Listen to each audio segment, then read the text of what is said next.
Après ce moment de convivialité, s'il vous plaît. Merci.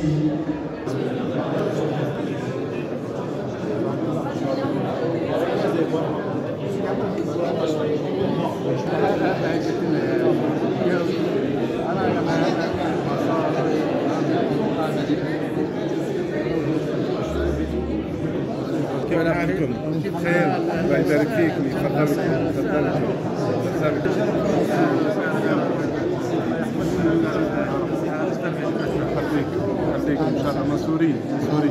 Ah, j'ai pas rentré le ventre, il faut m'en refaire une. Même vous, mais c'est qui roi, il y a voilà. Reda et Kakwa, Bedem.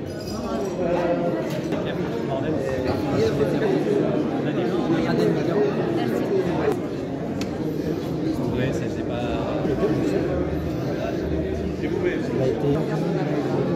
Vous voulez participer à quelque chose qu'on organise suite de retraite et moi-même. Et donc vous pouvez inscrivez derrière. De toute façon.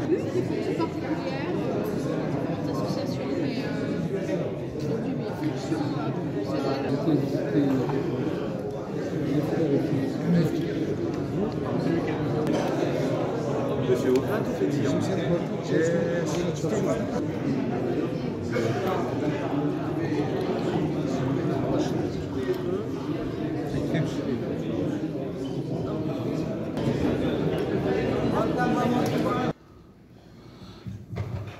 Aujourd'hui donc, la soirée aura un déroulement que je vais vous exposer très rapidement.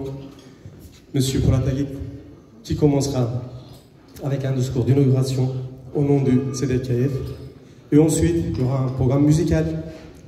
Et après, il y aura les commandants de YPJ et YPG qui prendront respectivement la parole. Et ensuite, donc, dans l'ordre, les élus de la République, les représentants de diverses organisations politiques ou organisations non gouvernementales prendront la parole.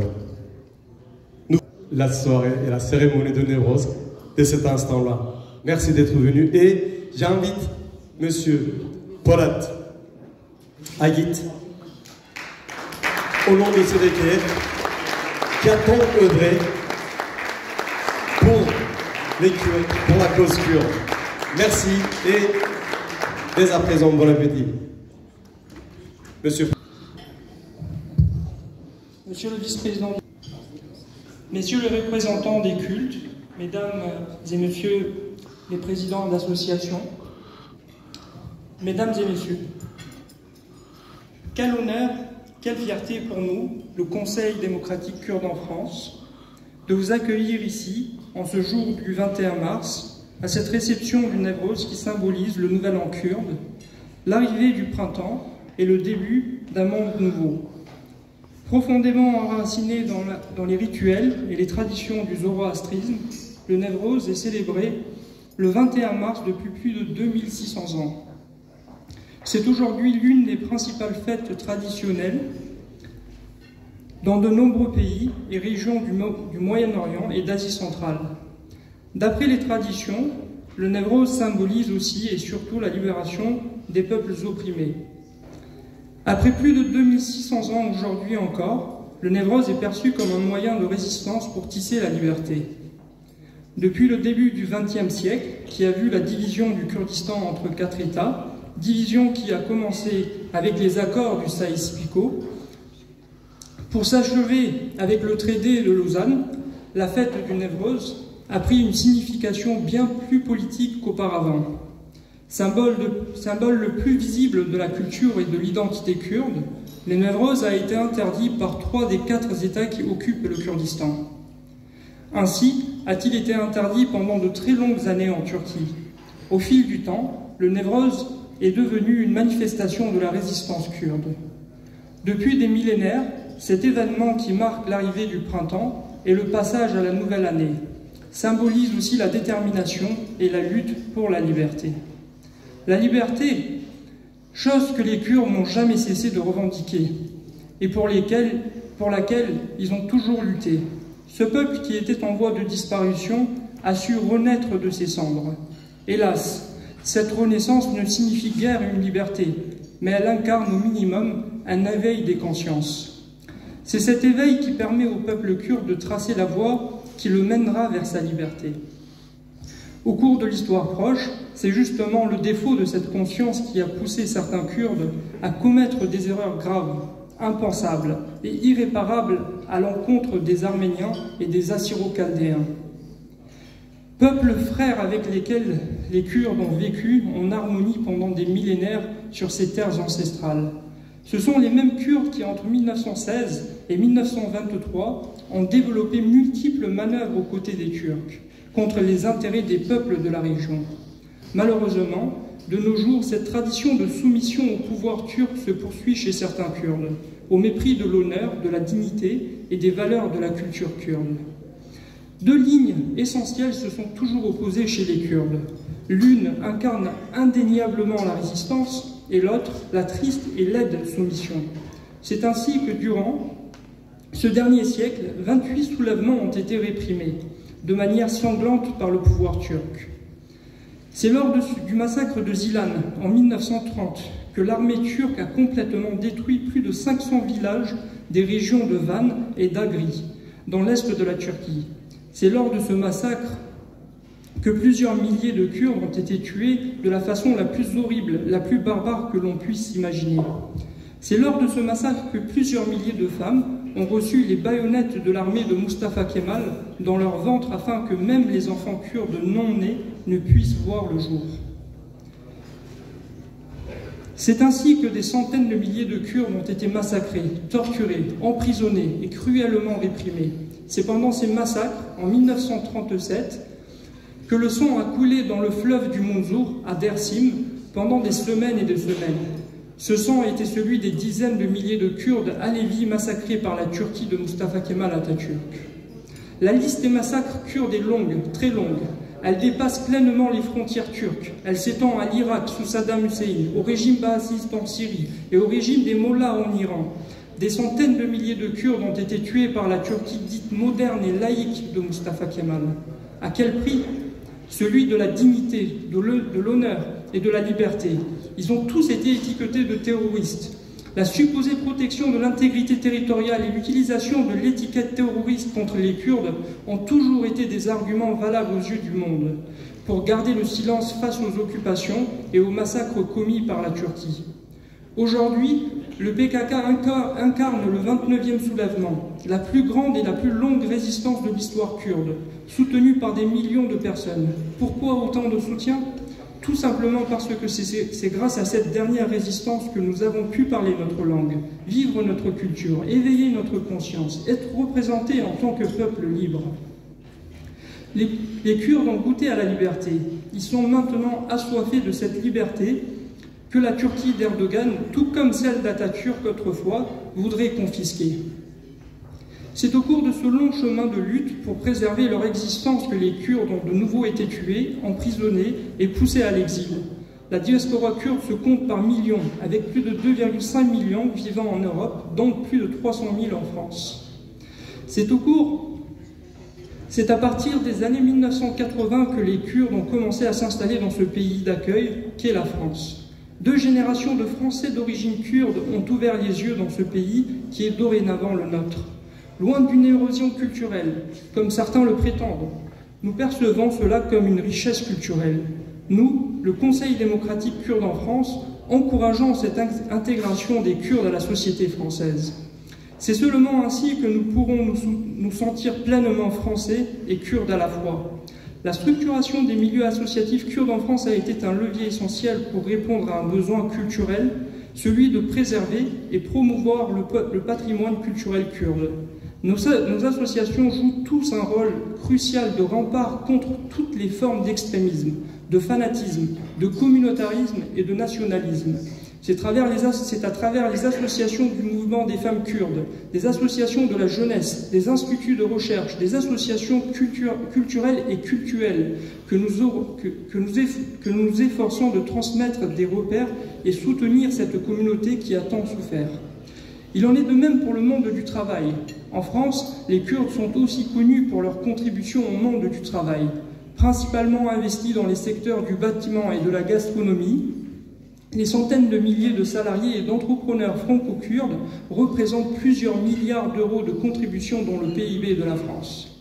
Loin d'être des chômeurs, les Kurdes de France contribuent pleinement à la vie active dans leur pays d'accueil ou d'adoption. J'en profite pour saluer le travail remarquable réalisé par l'Union des entrepreneurs kurdes de France, cette association qui soutient activement les salariés et les entrepreneurs franco-kurdes. C'est à travers cette institutionnalisation que la présence des franco-kurdes dans la société française contribue aux valeurs de la République. Il est important de comprendre que les Kurdes ne sont plus les anciens Kurdes. Le PKK n'est plus l'ancien PKK marxiste et léniniste. Le Moyen-Orient n'est plus l'ancien Moyen-Orient. Et les équilibres politiques et géostratégiques ne sont plus les mêmes. Le monde change. Les acteurs politiques, militaires et géostratégiques changent avec. La résistance accrue que les Kurdes ont affichée contre Daesh prouve largement ce changement. Les Kurdes sont aujourd'hui des acteurs incontournables de l'échiquier politique et géostratégique. Il est dorénavant impossible de nier leur existence et de ne pas voir ce problème qui est la non-résolution de la question kurde. La résolution de la question kurde par des moyens politiques est un enjeu important à atteindre. Pour ce faire, les alliés et les soutiens des Kurdes doivent également passer à l'action, faire le nécessaire et se mobiliser pour trouver une solution politique à cette question.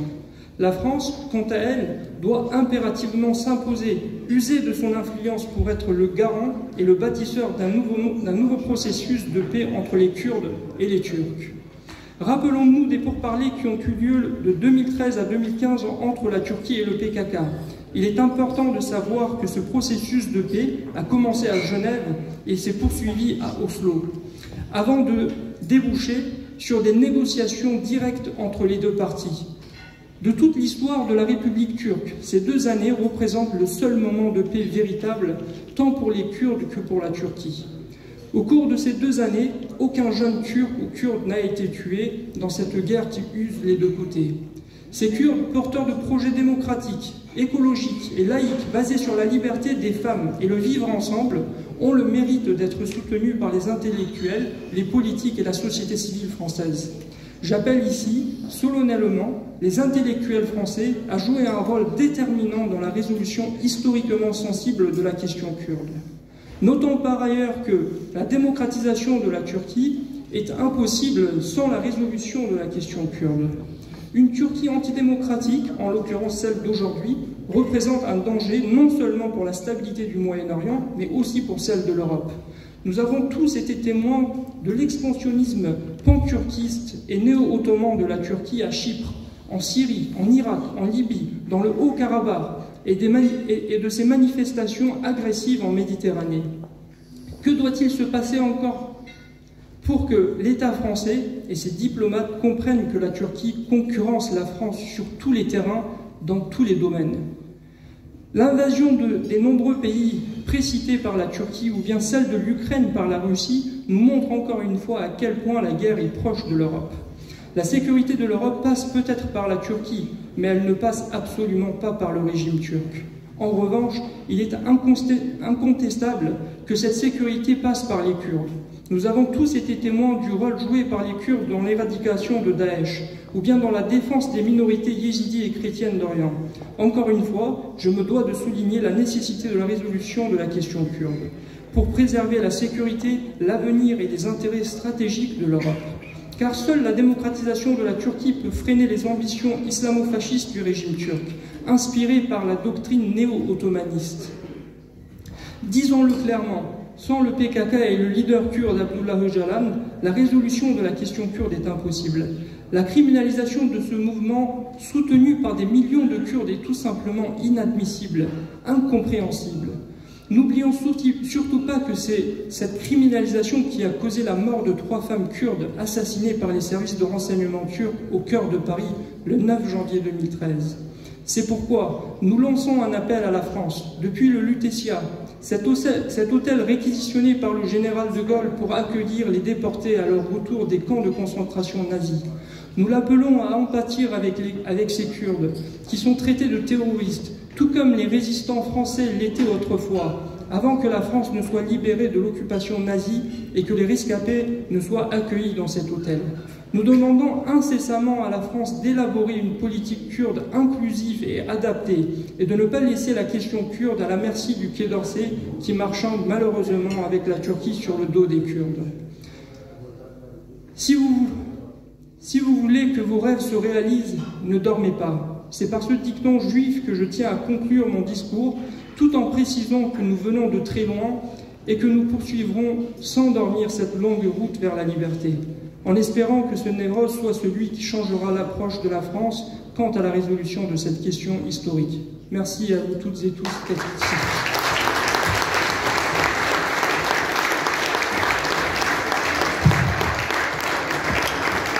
Alors,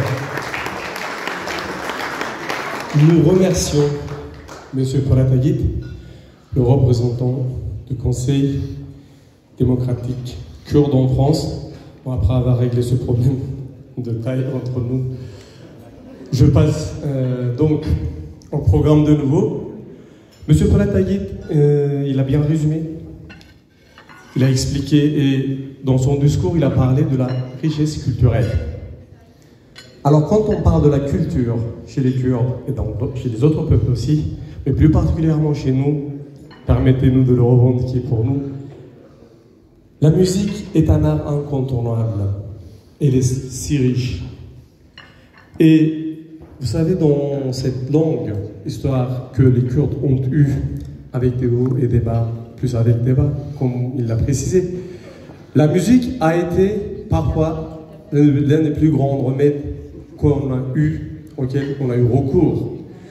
Donc, là, je vous demande d'applaudir, s'il vous plaît, Monsieur Diyar Mehrovi, un musicien avec donc des accompagnateurs qui va venir prendre place sur la scène pour nous faire quelques échantillons de la musique kurde que vous connaissez, je suppose, pour la plupart, mais vous aurez l'occasion de le découvrir pour ceux qui ne l'ont pas encore connu.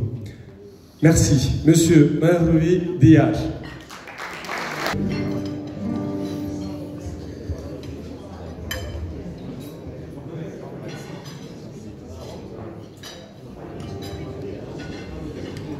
Ivarbash, Nowruz الواحد يا بيروزما ونجيلا بخيراتن.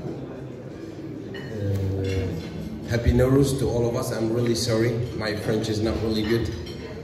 So I would like to say it in English. Happy Nowruz to all of you. Nowruz, it's freedom, it's resistance for us, and it's really a holy day for us. Happy Nowruz for all of us.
Destin bavu majdikim silav jikhush kubirai daidun bijware doza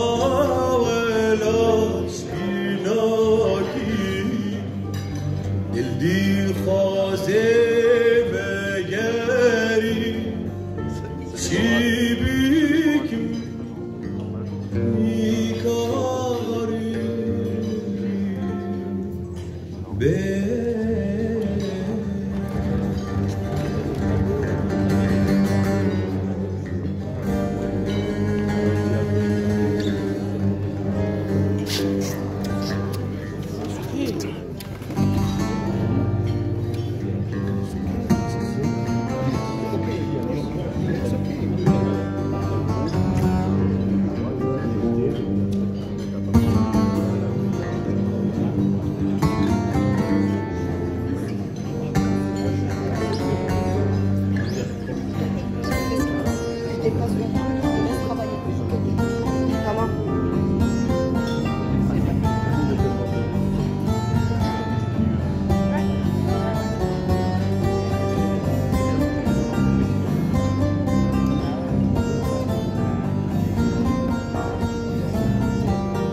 Lori, lori.